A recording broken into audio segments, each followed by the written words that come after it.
Ladies and gentlemen, welcome to the Rogers Kakasungura YouTube channel. The Ruto regime is pushing Kenyans to some frustrations and especially a number of police officers. Few days ago, you heard on the news that police who were dispatched to counter protests during the Sabasaba rally were denied food, water, and the allowances. Recently, you heard that KDF, that is the military, is going to buy food from their pockets against the earlier plans that have existed for ages of the government providing them with food.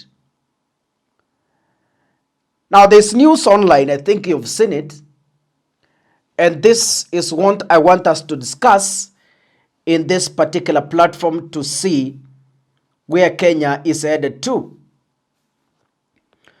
And these things, as I speak them, do not take them lightly, because this is how it starts.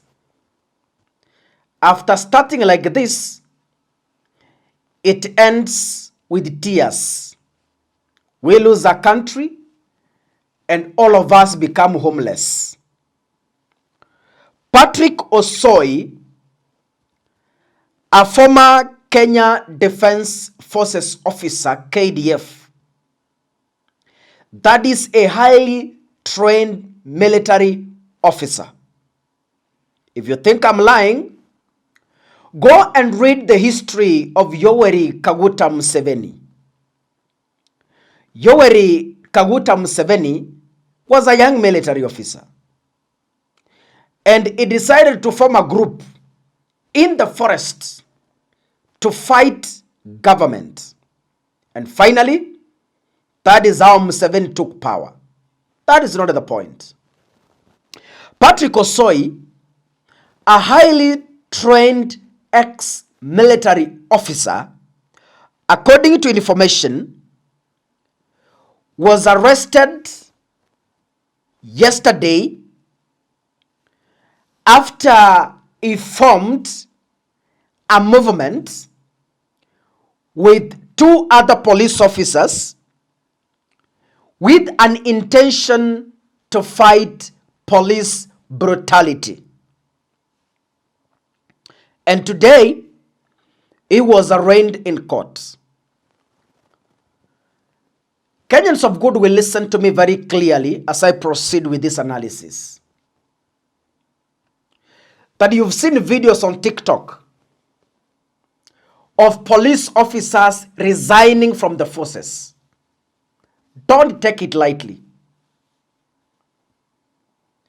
You've seen Samido being fought by the government, and he has been told to surrender his passport. You saw another police officer was transferred and resigned. Another one was explaining recently his intentions to resign. Musifikirie, this is normal in a country like Kenya, especially under a government like Kenya Kwanza. We should be worried.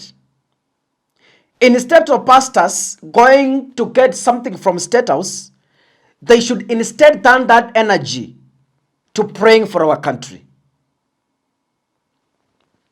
According to a notice of motion filed by the Director of Criminal Investigations DCI, Osoy is accused of forming the group named Fighting Brutality and Impunity, FBI, alongside Jackson Kuria Kimani, alias Kopshakur, and Kimadi Hiram, and they sought to recruit current and former officers to fight illegal orders. So in short, let me give you a chronology of events. Museveni went into the forest. He started recruiting military officers, those who were serving and others ex. This is where Kizza Besigye comes in as a medical doctor to treat those police officers who were being injured from fighting government. And this is how Museveni took over Uganda's power close to over 36 years ago. So I cannot be wrong to say that Osoy is trying to form a parallel military, just like Museveni did at that time, to fight current police officers and their punitive orders. So Osoy posted this intention on X account, and the DCI feared that it could proceed to mobilize masses, including hostile actors, to engage in unlawful activities. The suspect expressed his desire to vie for the presidency in the 2027 elections through the movement. You get it? This is how it starts. Aside from working in the KDF, Osoy is a United States Army veteran and also claims to be a former National Intelligence Service officer. And you think this is a joke? And you think this is a joke? Kenyans, and you think this is a joke? William Ruto's government must be worried.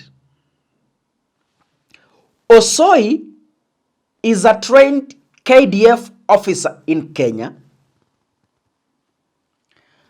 Additionally, he is a veteran army from the United States. Additionally, he claims to be an NIS officer. Don't you think this person is overqualified to overturn the government? I'm just asking. Look at his qualifications. And this person is boldly coming out in public and saying, I want to form a movement called FBI. And this movement, he boldly says in public, is going to fight punitive police orders. And he continues to say he intends to be the president in 2027. Why is William Ruto's government becoming this insensitive? We didn't see this in previous regimes. Can we say William Ruto's government is insensitive to handling outcry from the public?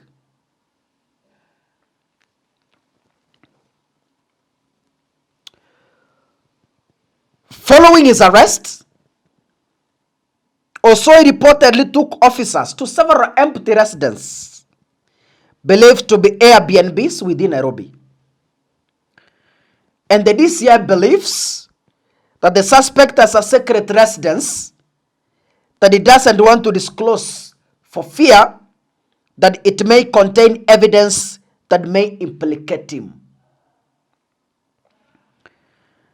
The DCI hence have sought a warrant of search Osoy's premises on suspicion of possession of firearms and requested the court to detain him at the Muthaiga police station for 14 days.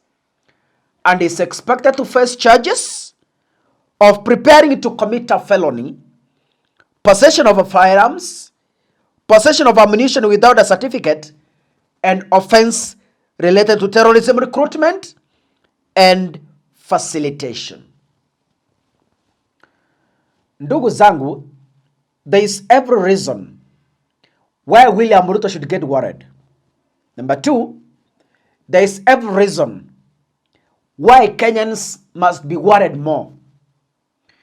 Because if this country goes down, William Ruto can run to Uganda or any other country. You saw Museveni today.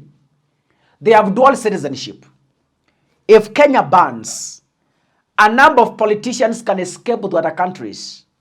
But the question you should ask yourself as a Kenyan, where will you be with your children and your family? Where will you be in case to end the Ahiti style? Where will you be?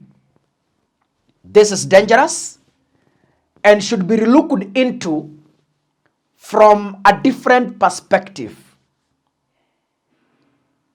Ndugu zangu wa Kenya, Kenya has come of age. We have come a long way as a nation. We have matured democratically. We are the only country in Africa that enjoys freedom of expression and speech. Let us not lose the gains we have made.